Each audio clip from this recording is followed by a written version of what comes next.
Je vais te dire. Oh yeah. Catalogue Québec, la nostalgie, c'est Dac.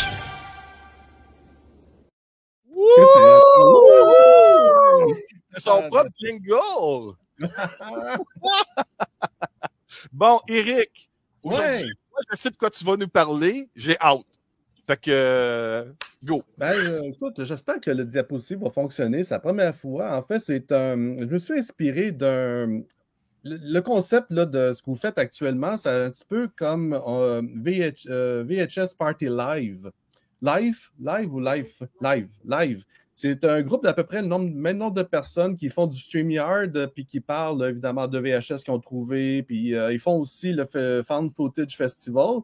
Puis je trouvais que le concept de publier des photos, des images pendant la présentation, pendant le live, c'est génial. Fait que j'espère que ça va bien fonctionner. C'est la première fois que je fais ça. Fait que j'ai envoyé un PDF dans le StreamYard. Je ne sais pas si on peut l'afficher. Est-ce que tu veux que je le mette en ligne, oui? S'il vous plaît. OK. Voilà. Fait que là, il y a une diapositive ici. Fait que j'ai numérisé des pages juste avant d'entrer en onde. Puis, on parle de 2024, puis on parle aussi de paix, hein, de paix dans le monde et tout ça. Puis, je trouve que les toutous, ça reste encore aujourd'hui... j'en veux un toutou. Ça permet le soir d'avoir quelque chose à squeezer, à donner de l'affection. Du réconfort. Pour faire ça, mais un toutou, c'est toujours bon d'avoir. Puis les caninours,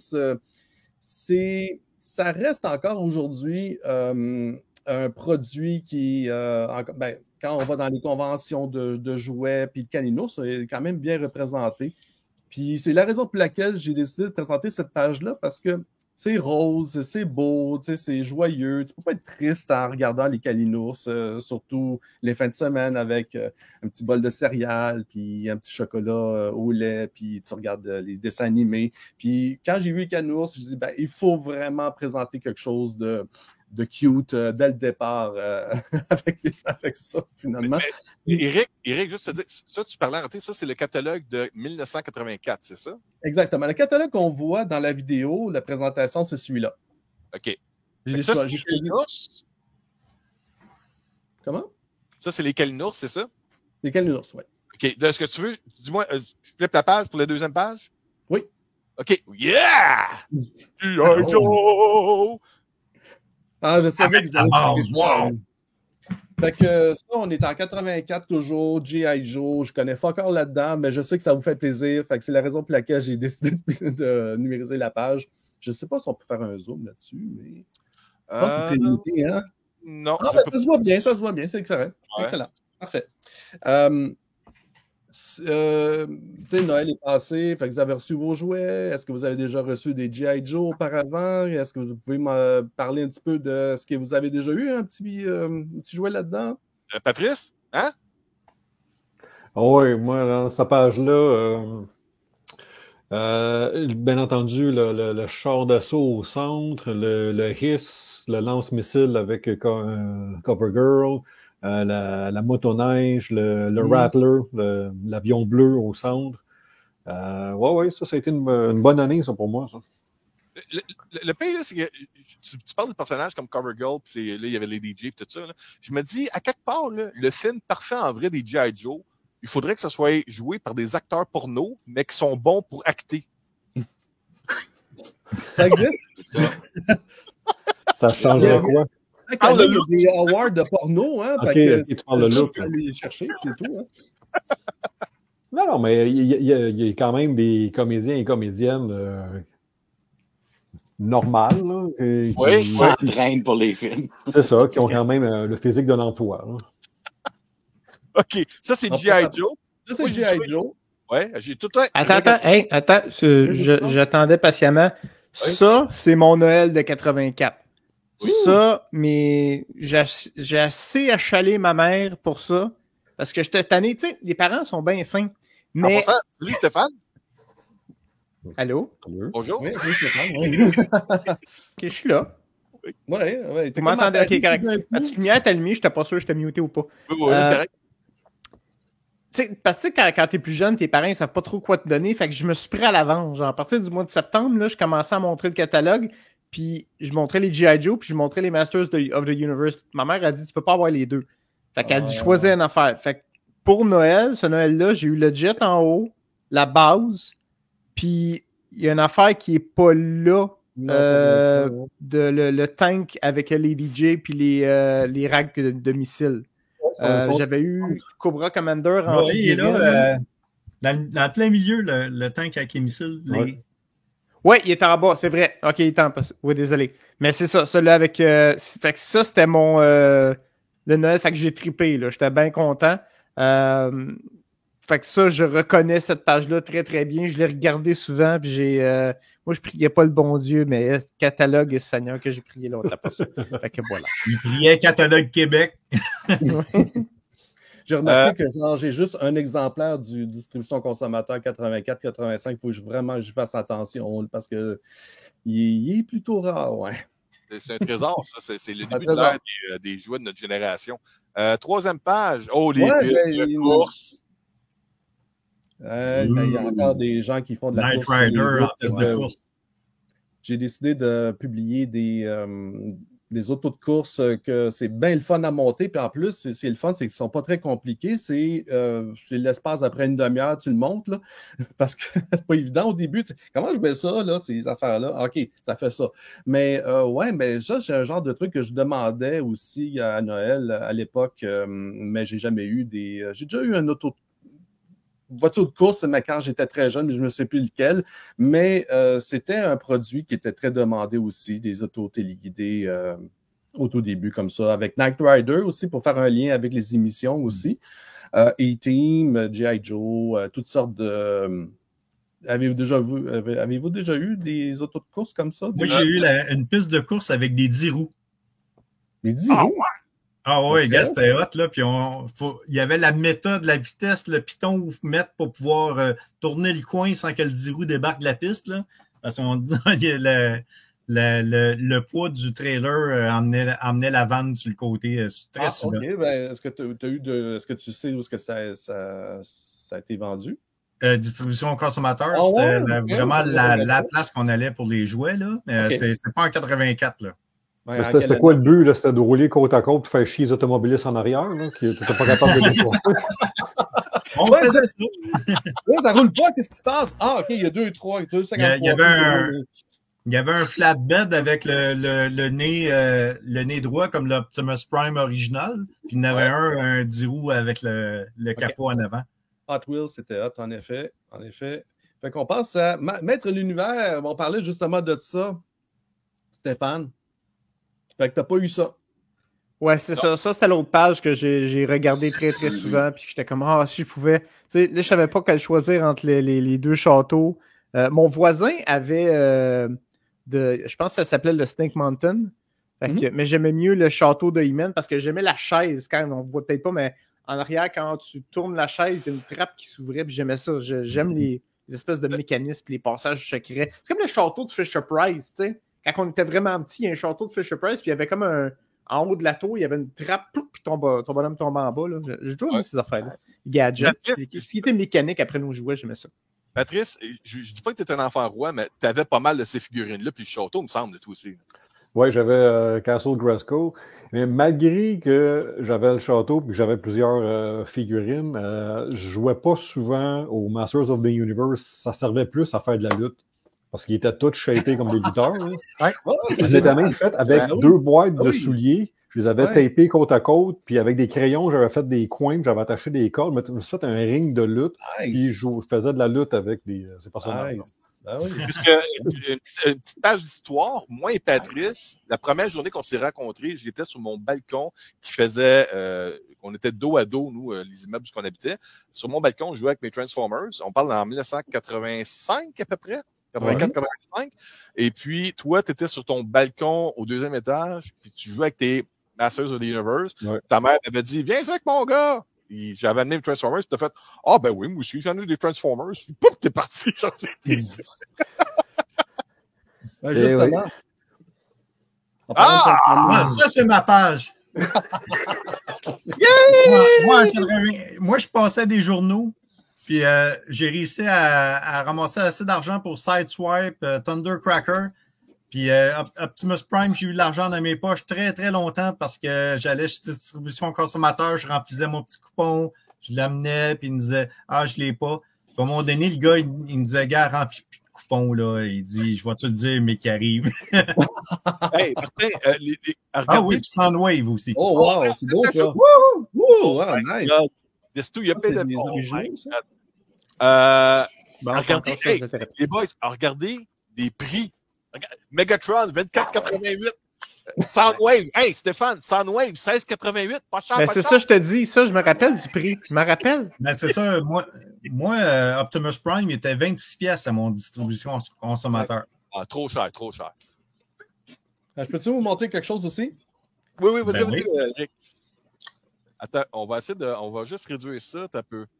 C'est ici. C'est ici. Juste qu'il n'y a pas de publicité en français parce qu'au Québec, les publicités de jouets sont illégales. Hier, j'étais niaiseux parce que j'ai posé une question à Johnny Publicité. C'est un ami qui, lui, est un grand collectionneur de pubs avec d'autres personnes. Puis j'ai posé une question conne. Je dis, est-ce que tu as de la publicité de Transformers au G.I. Joe en français? Puis il a répondu, ben, c'est parce que c'est illégal d'avoir des publicités de jouets au Québec en français. Québec. Alors, fait que, Il y a eu, je me rappelle, rappelez-vous, il y a eu dans la saison 2, vu que c'était rendu tellement populaire, Vachon avait une promotion Transformers. Les canons étaient identifiés Transformers, les gâteaux Vachon. Gâteau Fait que Vachon, J'ai jamais vu ça, moi. Oui. Les Vachons, hey, j'ai jamais les gâteaux Vachon à cause de ça. Là. Mais ici, il y a des VHS avec le doublage québécois de Transformers. Ah! Puis j'en ai un autre ici aussi. Avec la voix d'Homer Simpson qui fait Optimus Prime. Exact.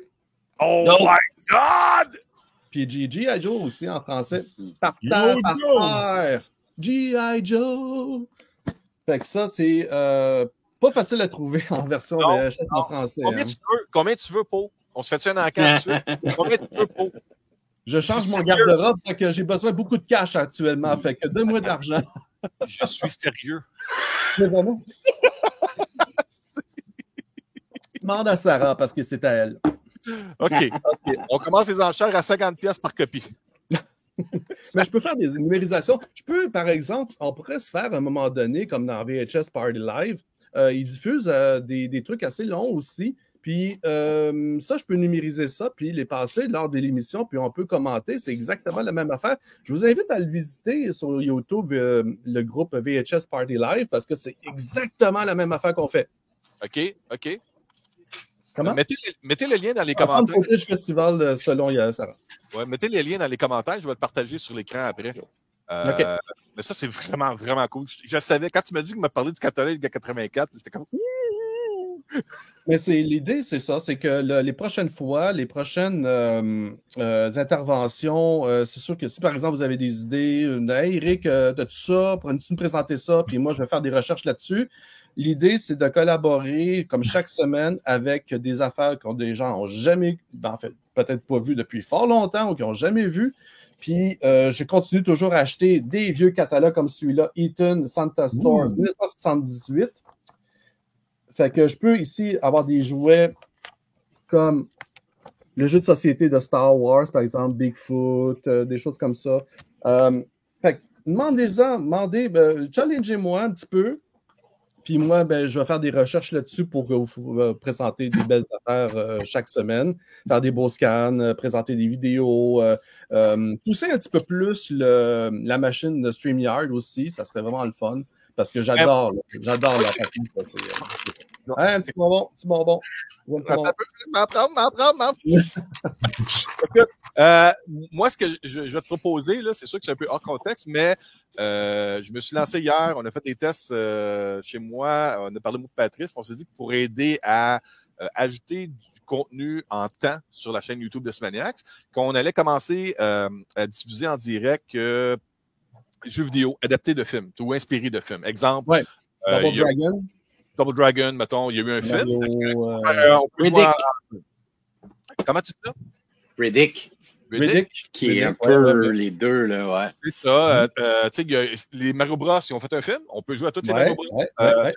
Puis en échange aussi, ce qu'on va faire de différent des autres, ce ne sera pas des critiques. Moi, ce que je me suis offert, c'est que si certains d'entre vous veulent le faire, on s'arrangera par après. Mais moi, mon point de vue à moi, c'est je veux jouer en ligne, puis en même temps, challenger du monde. Exemple, si on fait une soirée Mario Kart, ben, si les gens qui nous regardent en direct veulent jouer contre nous autres, puis on va donner des prix, des cadeaux pour qu'ils gagnent. Exemple, Les gens aiment ça, les prix, ouais. des cartes eShop ou quoi que ce soit, ou des films reliés aux jeux vidéo. On va commencer ça très bientôt, là, parce que j'ai testé hier. J'ai juste fait, tu sais, je me suis parlé avec Spider-Man sur la PS5 comme 2 minutes juste pour voir que ça fonctionnait, le signal. Et j'ai comme 35 vues. J'ai aucune idée pourquoi. Fait que ça fonctionne bien, les jeux vidéo en ligne. C'est quoi la résolution de l'année de Cinémaniac cette année, à part d'ajouter du contenu? Est-ce que tu vas faire des conventions, par exemple? Est-ce que tu vas refaire des conventions comme en 2008 ou en 2007? J'en ai parlé l'autre fois dans notre groupe, j'en ai parlé avec surtout Ben. On va essayer de couvrir sur place, je vais en reparler avec les gens, le Comic-Con de Montréal. On va essayer de faire ça. Exemple, la semaine prochaine, mes 2 filles vont offrir un reportage en direct de Walt Disney World. Oh! Contenu directement en direct de Disney. Cool. On va essayer de faire des petites choses comme ça. Lorsque moi, en juillet prochain, je m'en vais à Toronto pour un show, je vais essayer d'aller visiter différents partenaires, des contacts qu'on a là-bas, puis offrir de l'information en direct de Toronto. Oui, on va essayer de construire là-dessus, puis en même temps, il y a pulsation avec Jocelyn pour le côté spectacle, musique, convention, toutes ces choses-là. Fait qu'il y a beaucoup d'affaires. En même temps, c'est une question de temps. Je veux pas non plus que ça reste un hobby, on fait ça par passion parce qu'on aime ça. Faut pas que ça prenne le dessus sur nos vies familiales puis notre travail en même temps. Donc, il y a ça. Faut tout gager, tu sais. Ben, moi aussi, de mon côté, avec Catalogue Québec, j'ai le goût de travailler avec du monde parce que l'intro tout à l'heure, ben, il y a une version plus longue, puis j'aimerais ça faire des capsules aussi plus longues sur des sujets plus que les gens ont oublié complètement, mais il y a une très belle histoire au Québec par rapport au monde du marketing du jeu vidéo. En français, aussi l'histoire du jeu vidéo au Québec qui existe depuis aussi loin que fin, soit des années 70. Fait que il y a un paquet d'affaires. Fait que c'est pour ça que Cinémaniac, j'ai répondu à l'appel. J'ai dit, Denis, c'est parfait. J'adore la façon que tu travailles et tout ça. Fait que, puis c'est un dimanche après-midi. C'est parfait. J'adore ça. Puis on va continuer à travailler ensemble. Ça, c'est clair. Je veux conclure en t'expliquant juste, tu sais, pour faire le loop, pour revenir à ta question quand tu disais challenge-moi par rapport au catalogue Québec. Quand j'ai amené la section du côté que j'allais faire des jeux vidéo, ben, ce que j'aimerais avec toi, c'est peut-être que tu nous amènes de l'information par rapport à ce qui a été amené dans les ventes dans les catalogues pour les jeux vidéo. Parce que, tu sais, aujourd'hui, on dit, c'est cher. Mais je me rappelle bien, les jeux Nintendo, ils étaient chers. Les consoles étaient chères dans ce temps-là. J'arrive avec de quoi, Denis? C'est juste qu'il faut me laisser le temps parce que, je veux dire, la santé mentale ne m'aide pas toujours non plus pour procéder à ces affaires-là. J'ai comme 8 gigas dans ma tête, mais j'en utilise 16. Là. Tu sais, c'est pour te dire comment je suis bloqué là, parfois des affaires comme ça. Ouais. Mais oui, il y a c'est une des premières capsules que je souhaiterais faire par rapport avec Catalogue Québec. Ça va durer 1 minute, mais ça va être des informations très, très, très précises sur ce qui s'est passé. Pourquoi que à l'époque, il y avait ça et aujourd'hui, par rapport à la perspective aujourd'hui, il va y avoir un petit texte après dans le blog. Il faut que je refasse mon site de Catalogue Québec. On s'en parlera. On a toute une année pour le travailler. Fait que finalement. C'est beau, c'est parfait. Merci beaucoup, Éric, pour ton segment. Plaisir, Denis.